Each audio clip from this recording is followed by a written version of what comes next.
Hi guys, what's up? Welcome to my vlog. My name is Jeff.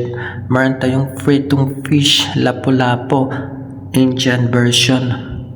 Mag-prepare tayo guys yung ating ginger, green chili, garlic. I-blend natin ito guys para maging paste siya. Sa malaking plato, meron tayong cashmere powder, coriander powder, turmeric powder, yung ating na-blend na paste, garlic, ginger, and green chili. Maglalagay din tayo ng kaunting olive oil, lemon juice, and i-mix natin ito ng maigi guys. Mix it well. Pag na-combine na lahat ng mga ingredients, ay imamassage natin or imamarinate natin nating lapu-lapu big fish. Pwede natin ito i-marinate for 1 hour or overnight.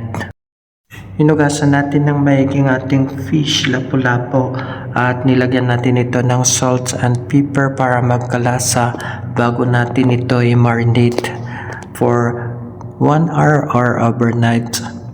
In a cooking pot ay magpapainit tayo ng ating mantika at ipreprito lang natin ng ating marinated fish. At antayin lang natin itong maluto at mag-ready tayo ng ating lagayan. And nilagyan ko pa ito ng tissue para ma-absorb ang kanyang oil.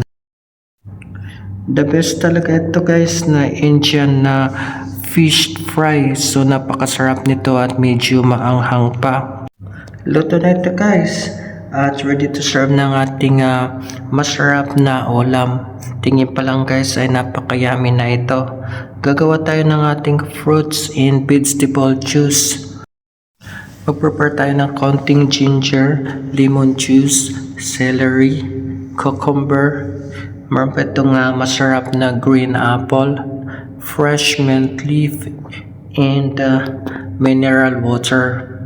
I-blend lang natin ito guys. At meron na tayo napakasarap talaga and so healthy, so refreshing cold drinks, fruits and vegetable juice. Gagawa din tayo ng ating hot drinks. Meron tayong onion tea combined with green tea, slice of onion, konting loya, konting bawang, 5 pirasong cloves, pamintang buo, ground pepper, and green tea. Pagpapakuloy lang natin ito at meron na tayo napakasarap na hot drinks. And please guys, don't forget to follow, like, comment, and share. You can also subscribe too. Kain tayo guys, ready na ang ating food.